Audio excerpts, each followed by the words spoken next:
12회는 서정화의 죽음을 조사하는 스토리가 핵심인 가운데 그동안 설마 했던 송필중의 사악한 면모가 만천하에 공개됐다. 그럼 하이에나 12회 줄거리 및 감상평 정리하면, 정금자는 서정화가 죽기 전에 서정화가 하준호와 함께 지낼 수 있게끔 서정화를 만나 기략을 꾸미고 있었다.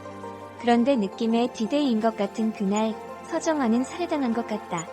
하지만 살인 정황이 너무 하찬호만 정조준하고 있어서 정금자뿐만 아니라 나도 이상했다.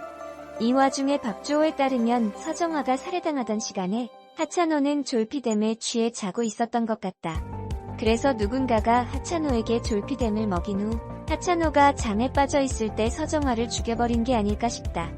더불어 느낌의 하찬호에게 졸피뎀을 먹인 놈은 아마 송필중과 손잡은 비서 조우석이 아닐까 싶기도.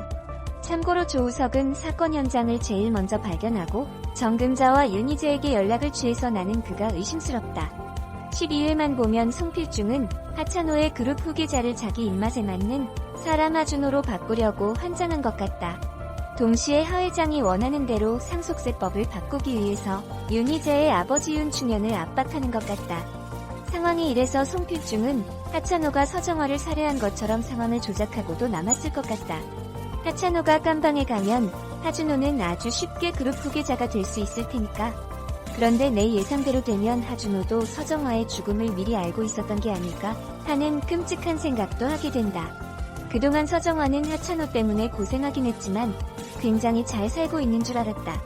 그런데 시체를 수습할 가족도 나타나지 않아서 당황스러웠다.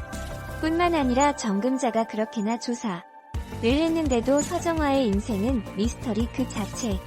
그래서 서정화의 가족, 서정화가 그동안 어떤 사람들과 어떤 관계를 맺고 어떻게 살아왔는지 정말 궁금해졌다. 1. 마석구는 김민주에게 그룹 후계자로 하이원을 밀자고 했다가 욕만 먹는다. 그런데 12회를 보니 하이원은 일하다가 큰 실수를 했는지 하 회장의 신뢰를 전혀 얻지 못하고 있는 것 같다. 그래서 김민주가 굉장히 똑똑해 보였다. 한편 하이원은 아버지에 대한 불만도 많은 것 같고 그룹을 차지하려는 욕심도 큰 것 같다. 그래서 하이원이 어떤 식으로 행동할지도 엄청 궁금해졌다. 그런데 느낌의 윤희재 플러스 정금자는 송필중에게 맞서기 위해서 하이원과 손잡을 수도 있을 것 같다. 2. 그동안 케빈정을 좀 좋게 봤는데 12회를 보니 케빈정은 그냥 하이에나도 아니고 완전 썩어 문드러진 하이에나였다. 자신과 함께한 김민주를 그냥 버려버리고 송필중에게 착 달라붙었기 때문. 더불어 케빈정이 권용은 검사에게 보낸 문서들은 무슨 내용을 가진 문서인지 궁금해 죽겠다. 3.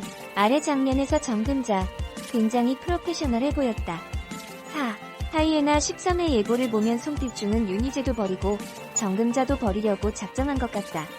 그래서 두 사람은 변호사 협회까지 가서 취조를 당하는 것 같은데 다행이라면 정금자와 윤희재는 송필중 꺼져 로 똘똘 뭉치게 된 것 같다는 것.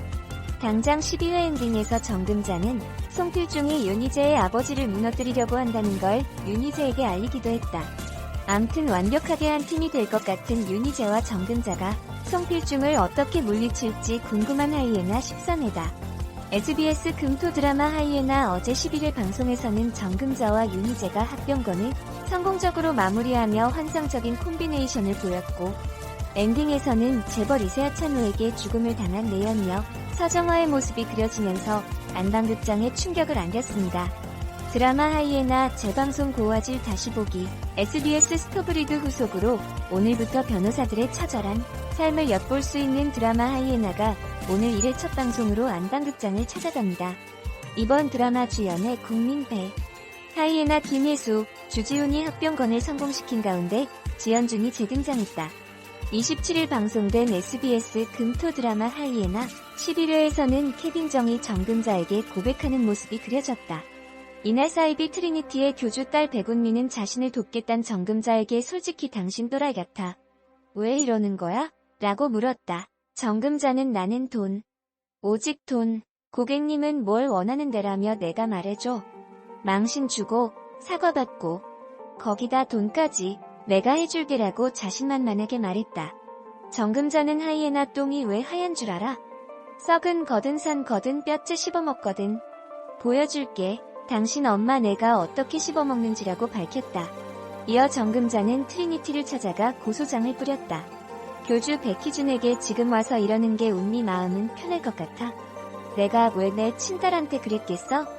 눈앞에 천국이 있는데 따라오기만 하면 축복인데라고 밝혔다. 정금자는 강요된 천국과 축복. 시감하긴 하지만 일반적으로 세상 사람들은 이런 걸 학대라고 부르죠 아마? 라고 일갈했다. 정금자는 백희준의 비자금을 폭로하겠다고 압박하며 그노시스의 지분을 넘기라고 했다. 백희준이 내가 왜 당신한테 그래야 하지? 라고 하자 정금자는 왜 그러는진 당신 신한테 직접 물어보시고 소송 들어가면 아실 거다. 현세에 천국만 있는 게 아니구나라며 나갔다. 결국 백희준은 백기를 들었다. 백운미는 소송을 취하하고 10억을 받기로 했다. 백운미가 그래서 이게 끝? 이라고 하자 정금자는 돈을 요구하지 않고 법적인 문제를 제기하지 않는 다른 짓을 해야겠지라고 밝혔다. 이어 정금자는 윤희재에게 내가 재미있는 거 준비했는데 볼래? 라고 말했다. 백교주의 기부금 전달식이었다. 그때 백운미가 등장 합의금 10억을 기부하겠다고 밝히며 백교주의 학대에 대해 밝혔다. 정금자는 이래도 날 알아? 마음에 들어? 윤 알마이네가 감정이입하는 방식이라고 했고 윤희재는 참 마음에 안 드는데 마음에 들어. 개떡같이라고 밝혔다. 정금자가 정은영은 이제 없어. 당신 앞에 있는 건 정금자이라고 하자 윤희재는 깨끗하게 항복. 알아들었어. 근데 내 걱정까지 정금자 마음대로 되진 않을 거야 라고 말했다. 그런 가운데 김민주는 하 회장을 찾아와 이순재에게 그노시스 넘기겠다. AP위원이 인수하려던 금액의 2배만 내십시오라고 밝혔다. 송필중을 내치는 조건이었다. 하 회장은 무례해. 송 대표와 나와 쌓아온 역사가 얼만데라고 말하면서도 역사가 어떻게 바뀔지 보는 그 재미가 있겠어라며 일단 진행해보라고 밝혔다. 이후 AP위원과 그노시스의 인수합병이 체결됐고 김민주는 케빈 정금자와 본격적으로 움직여보자고 했다. 하지만 그때 케빈은 송필중에게 연락을 받고는 그노시스, 이슘 제약의 합병건을 잠시 보류해달라고 했다. 송필중은 케빈이 거절할 수 없는 제안을 했다. 한편 윤희재는 일에 어려움이 생기자 정금자를 찾아갔다. 윤희재는 내가 위로가 필요해 보여? 그럼 해주던가. 위로라고 말했다. 그때 두 사람에게 전화가 왔다. 하찬호 비서와 송필중이었다. 두 사람은 하찬호에게 달려갔고 하찬호는 피가 묻은 채 비틀거리며 나왔다.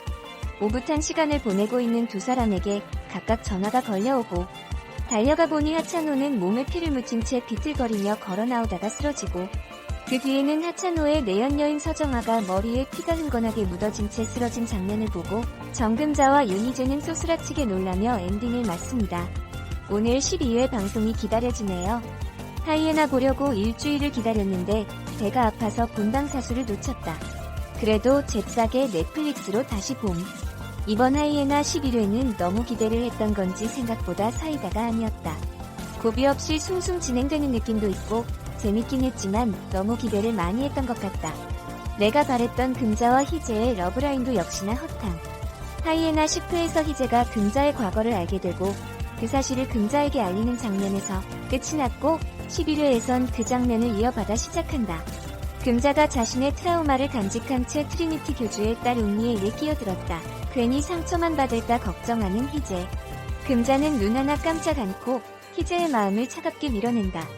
사실 금자는 이때 다 계획이 있었던 거라 그럴 만도 했다. 희재는 아직 금자를 잘 몰라. 금자 세상에서 제일 쓸데없는 걱정이 뭔 줄 알아? 연예인 걱정이랑 정금자 걱정이야. 알아들어? 희재 쓸데없어 보이지 않는데 난. 내 눈엔 과거에 붙들려 있는 한 여자가 잘못된 판단을 하고 있는 것 같거든. 금잔 안내 앞 잘 보고 다녀. 구덩이 있으면 건너뛰고 돌불이 있으면 걷어차고. 근데 넌 당신 그딴 데 근처도 안 가잖아. 아버지가 막아주고 형이 치워주고. 희재 말 조심해. 금자 그러니까 내 방식 맘에 안 들면 괜한 오지랖 떨지 말고 그냥 빠져. 곱게 자란 서초동 도련님이 이해할 수 있는 정금자가 아니니까. 당신도 요즘 바쁘잖아. 대단한 일 하시느라 금자의 캐릭터를 구구절절 잘 보여주는 명대사들이 줄줄이 나왔다. 그리고 금자가 희재의 마음을 받아주지 않는 이유도 내포되어 있음. 서초동 도련님, 희재는 금자와 맞지 않다. 희재는 금자에게 서초동 도련님이라 불린 게 너무 분하다. 그 불똥은 기억에 튀고 기혁이 희재의 사무실에 두고 간 핸드폰을 홧김에 던져 작살내버린다. 기혁 표정. 킹덤 조범팔 생각난다. 진짜. 금자는 부변과 작성한 고소장을 가지고 온니를 찾아간다. 결국은 돈 때문에 자신을 돕는 거냐며 불쾌해하는 온니. 금자는 그런 온니에게 돈이 곧 선택권이야. 좌로 갈지 우로 갈지 그 고생을 하고도 모르겠어? 라고 한다. 그리고 온니에게 원하는 게 뭐냐고.